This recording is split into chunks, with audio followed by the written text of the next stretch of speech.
Uy, pag-ibig member ka na. Congrats! Pero dahil ibig sabihin ka yan, approve ka na tulos ha. Kaya kung gusto mong magbakal ng property via pag-ibig financing, tapusin mo ng video hanggang dulo. Tanganing di ka mabigla sa proseso.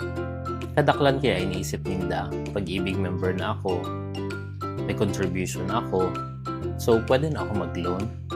Pero halat lang, ibig sabihin pag-ibig member ka, automatic approve ka na. Yes, dakulang bagay ang pagiging active member. Pero, paghihiling manggirarinda ang ibang bagay araw kang. May enough contribution ka ba? Updated ba ang payment mo? Kaya ba ng income mo ang monthly amortization? O baka may existing loan ka? And okay ba ang property na plano mong bakalon? And kumpleto ba ang documents ka iyan? Kasi ang pag-ibig housing loan, bako lang siya garo masubli kang kwarta. Maagi ka manggirare sa evaluation. I-check ka bilang borrower. I-check din ang property na plano mong bakalon. And then i-check din ninda kung kaya mong bayaran na di ka nasasakitan.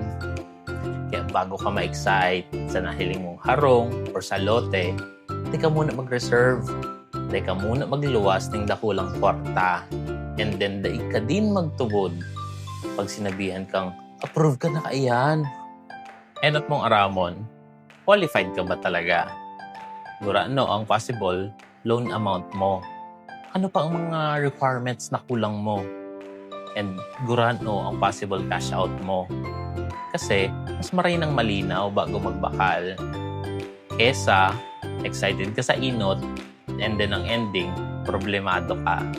Kaya kung gusto mong ipacheck kung ready ka na ba talaga sa pag-ibig housing loan, message mo si Uncle. Di ka tulos bebentahan, i-guide ka muna.